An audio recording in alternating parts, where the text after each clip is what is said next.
Have you ever heard a phrase in English that just doesn't make sense when translated word for word into another language? Maybe something like spill the tea, piece of cake, or cold nine? These expressions are what we call idioms, and they are everywhere. So, our analysis is translating idioms using Eugene theories with some media. Let's check this out. Hello everyone, my name is Jeanetha Maysi Hartono with study number 194. Nice to meet you guys. Hello everyone, my name is Refansyach Syahir with student number 169. Nice to meet you.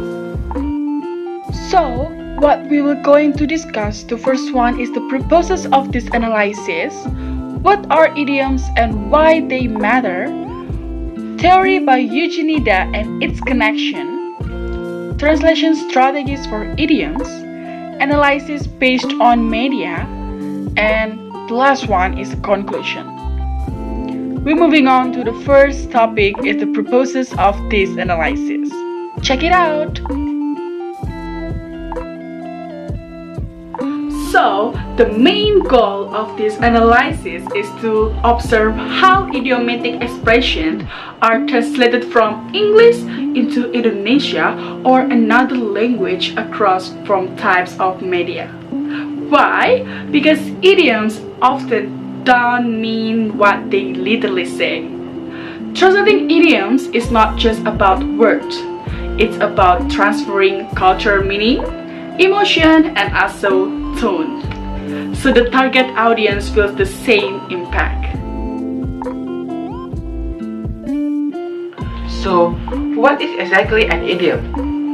An idiom is a fixed expression whose meaning cannot be deduced from the literal definition of its words. Idioms are often culturally bound and emotionally expressive.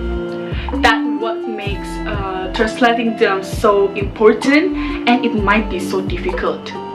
So if we're translating something by literally, the result might sound weird, awkward, or even meaningless.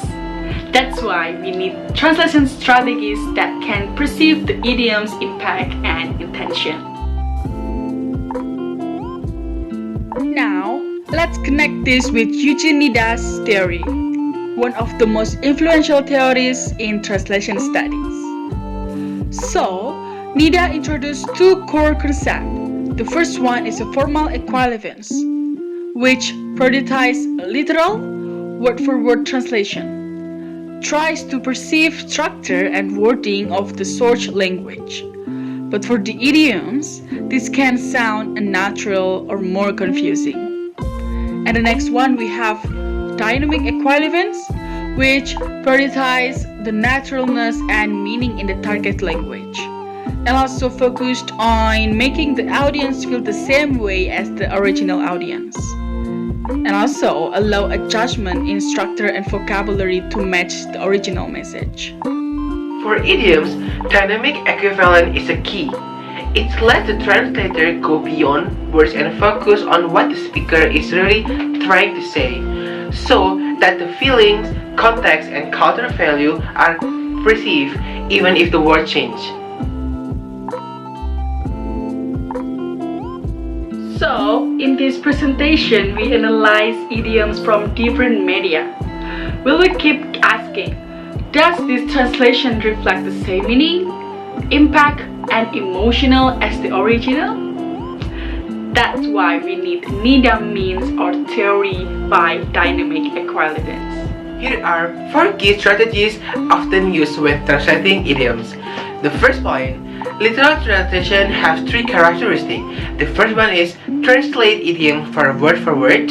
The second one is only works if the idiom exists exactly in the same both language. The third one is often ends up sounding odd or confusing. And the second point, idiomatic translation have 2 characteristics. The first one is replace the idiom with another that has the same meaning and emotional effect in the target language. The second one is this is the best way to preserve dynamic equivalence. The third one is paraphrasing have 2 characteristics. The first one is explain the meaning of the idiom using the regular words. The second one is use it when no suitable idioms exist in the target language. And the last one is omission. The idiom is removed, it is too hard to translate or irrelevant in the context. Among these, our analysis focused most on idiomatic translation because it is a most effective way to perceive the both meaning and culture value, just like Eugene and Nida emphasized. Okay, so let's apply this idea by analyzing idioms in 3 types of media and see how translation strategies and Nida's theory play out. We start with analyze from TV series we titled Stranger Things. The Demogorgon! We're deep shit! Well, you're actually, Hartono! We're in deep shit, or in Indonesia, celaka. The literal meaning of this idiom is likely vulgar and culturally bound. A direct translation such as kita dalam masalah besar will be accurate but lacks of emotional punch. So the best choice of celaka is concise, emotionally intensive and culturally appropriate, and also successfully achieving the dynamic equivalence. We're moving on to the next scene. Something happened, something bad. Our very lives can be at stake. What are you talking about? Our very lives can be at stake. In Indonesia, hidup kita dipertaruhkan. The idiom is translated in a way that retains both the formal structure and dramatic tone. The use of the dipertaruhkan aligns with Indonesia expression used in the high-stake context, which make the translation effective without offensive. Well, you know, I can just take him out. Take who out? Martian guard. I could just take him out. Akan ku habisi dia. If we use literary translation, it will be like this. Saya hanya bisa membawanya keluar. That would be semantically unclear or meaningless or even awkward in Indonesia. So the best choice to paraphrase as ku habisi maintains the threatening tone or a creepy sounds, adapting the structure to fit target language convention. So this really reflects a dynamic shift from the perceived intent.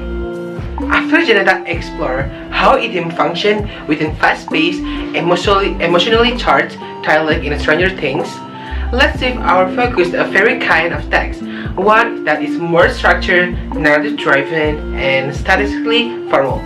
The short story Mr. Know-All by Somerset Maugham short story involve narrative tone and character development. Idioms in this context often serve to express personality or social standing. However, literal translation may fail to convey the intended nuance.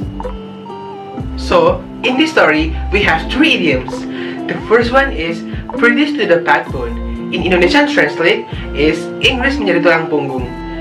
The reason the translation is structurally faithful but semantically ambiguous. The phrase lacks equivalence, meaning in Indonesian, and fails to express the idea of national identity or loyalty. And idiomatic equivalence such as orang Inggris sejati would better capture the original implication through dynamic equivalence. The second one is he was a good mixer. In Indonesian translation, dia adalah seorang pencampur yang baik. The reason is the translation demonstrates a failure of both cultural and semantic transfer. In Indonesian, the phrase pencampur does not convey sociability, which is a intended meaning. The target expression should have been adapted to pandai bergaul to maintain communication effect. And the last one is I should be all short of a fool. So in Indonesian translation, saya harus menjadi orang yang sangat bodoh. The reason is, while slightly formal, this paraphrase successfully conveys the character tone of self-deprecation. The emotional force of the phrase is preserved to a more colonial rendering could enhance relatability. This reflects a moderate application of dynamic equivalence. In our last analysis, we will take a closer at idioms found in Katy Perry's songs we title Wide Awake and explore how translating lyrics involves not only perceiving meaning, but also maintaining the rhythm, emotion, and also imagery. And it makes a song resonate. So, we're moving on to the first analysis that we found in the songs. So the first one, I'm wide awake. In Indonesia, aku benar-benar terjaga. Although structurally accurate, this literal translation is limited in expressive range. So it also conveys a physical wakefulness, but not emotionally clarity implied in the source text. So a more dramatic, a more meaning of the idiomatic rendering such as aku sepenuhnya sadar would be better to reflect the metaphorical intent. We're moving on to the next analysis in these songs. We found in the lyric, yeah, I'm falling from cloud 9. In Indonesia, ya, aku terjungkal dari kebahagiaan. This translation successfully localized the metaphor while maintaining emotional depth. The phrase terjungkal dari kebahagiaan is not literal, but effectively communicates the emotional fall from euphoria. So this aligns closely with the dynamic equivalence. At the last one from this analysis of these songs, we found at the lyric, I picked every piece and landed on my feet. In Indonesia, kupunguti tiap serpihan dan bersikap baik-baik saja. So, the paraphrase version captured the core meaning of the resilience and recovery. And also, when it omits the metaphor, landed on my feet, it retains intense emotional effect. So, this trade-off prioritizes the clarity over metaphorical style. To conclude this presentation, we can highlight several key insights. The first one is idioms are not just linguistic expression, they are cultural and emotional units of meaning. Translating them requires more than just linguistic competence, it demands an understanding of context, tone, and audience expectation. The second one is based on the analysis of three different media, a TV series, Stranger Things, a short series, Mr. Know-All, and a song Wide Awake, it's evidence that literal translation of idioms often fail to convey the intended meaning or emotion. In contrast, idiomatic translation and paraphrasing have proven to be more effective in preserving the communicative force of the original.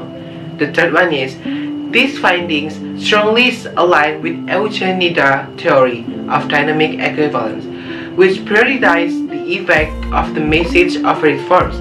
In every successful translation observed, the translator chose to modify structures, wording, or metaphor to ensure that the target audience express the same meaning, tone, and emotion as the original. The last one is, additionally, this analysis reveals that media context influence translation strategy. For example, in dialogue-heavy television, naturalness and immediacy are essential. The second one is, in literary text, tone and social cues play a bigger role. And the last one is, in song lyrics, emotional resonance and metaphor are prioritized. This variation requires translation to be flexible, creative, and sensitive to both language, structure, and cultural nuance. Thank you for your attention. We hope this presentation has not only clarified how idioms work in translation, but also reminded us that language is more than words. It's meaning in emotion. Because in the end, a well-translated idioms doesn't just cross language. It's connect people. Bye-bye.